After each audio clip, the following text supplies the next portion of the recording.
Salam damai, Shalom.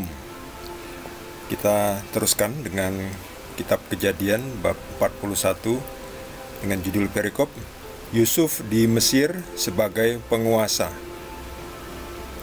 Usul itu dipandang baik oleh Firaun dan oleh semua pegawainya.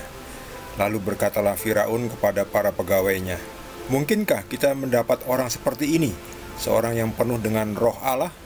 Kata Firaun kepada Yusuf, "Oleh karena Allah telah memberitahukan semuanya ini kepadamu, tidaklah ada orang yang demikian berakal budi dan bijaksana seperti engkau. Engkaulah menjadi kuasa atas istanaku, dan kepada perintahmu seluruh rakyatku akan taat.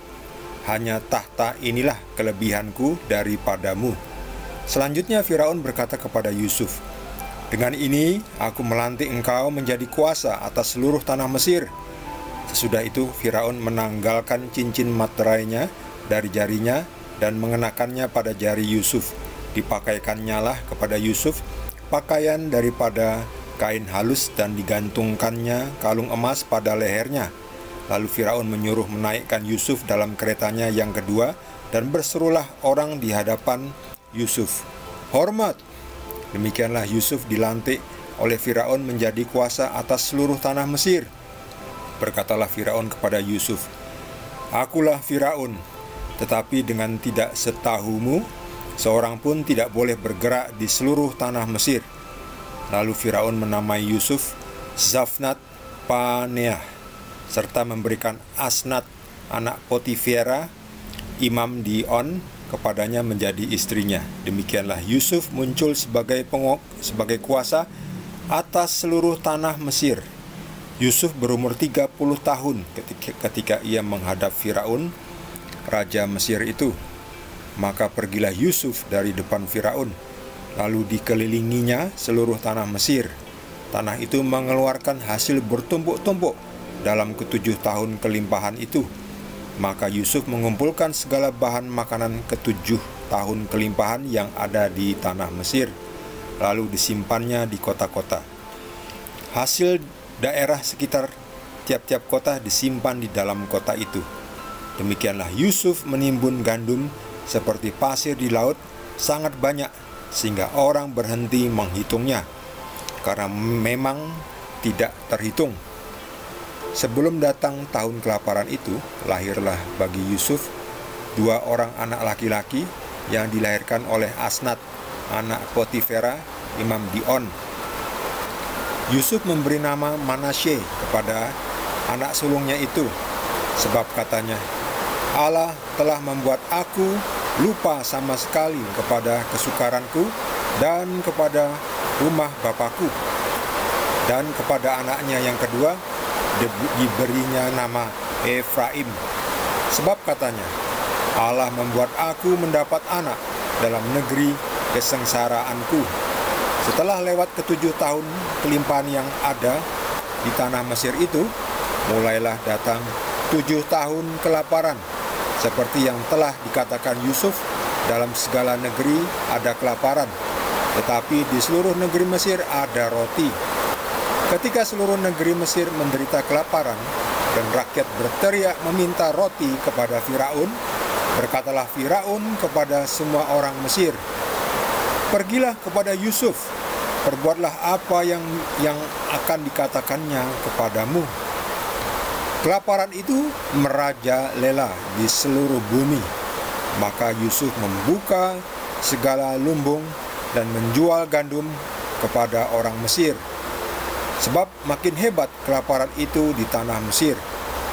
Juga dari seluruh bumi datanglah orang ke Mesir untuk membeli gandum dari Yusuf, sebab hebat kelaparan itu di seluruh bumi. Demikianlah sabda Tuhan.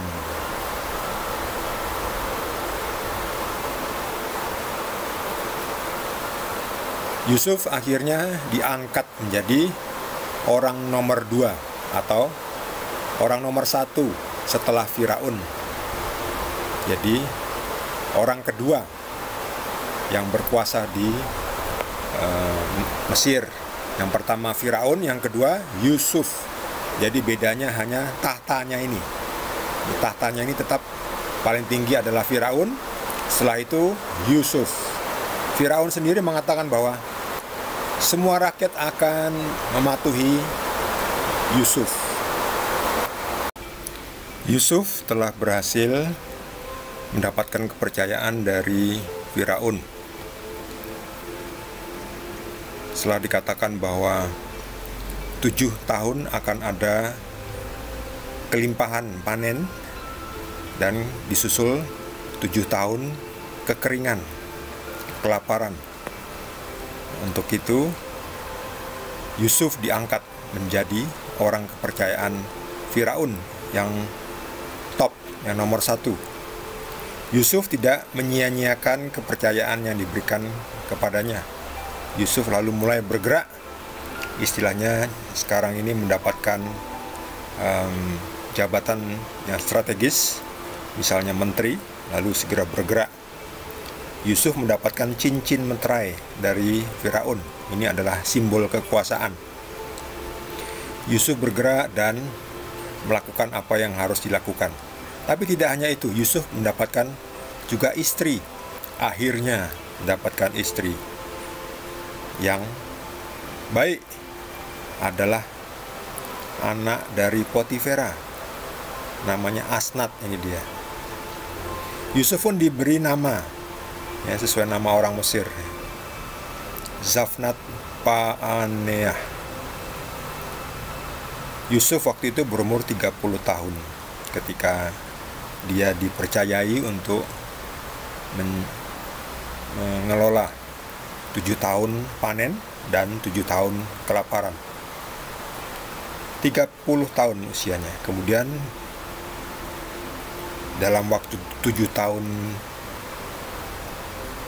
panen itu, nih panennya banyak ya, Yusuf mengumpulkan, menimbun gandum seperti pasir di laut sangat banyak, sehingga orang berhenti menghitungnya karena memang tidak terhitung, jadi banyak sekali. Selain itu, selama 7 tahun kelimpahan itu, Yusuf juga akhirnya mendapatkan anaknya. Anaknya ada 2. Yang pertama namanya Manasye, anak sulungnya. Yang kedua adalah Efraim. Ini dia, dari Asnat. Ya, sudah komplitnya. Diberkati Tuhan. Yusuf melakukan apa yang harus dilakukan. Dia tahu, dia orangnya jujur, bisa dipercaya, mengelola dengan baik.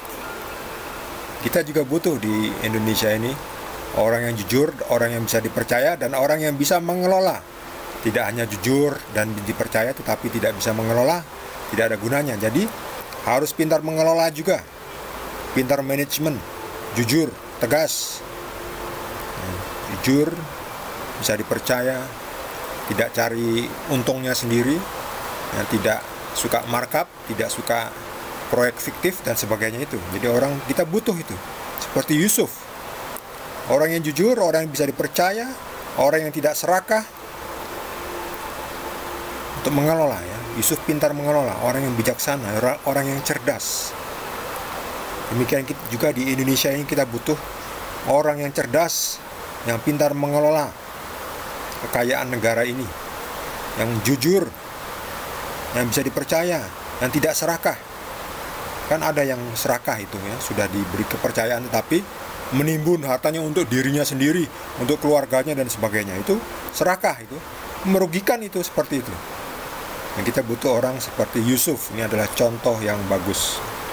Yusuf akhirnya mengelola dengan baik selama 7 tahun kelimpahan itu. Lalu datanglah 7 tahun masa kelaparan. Kelaparan itu merajalela di seluruh bumi.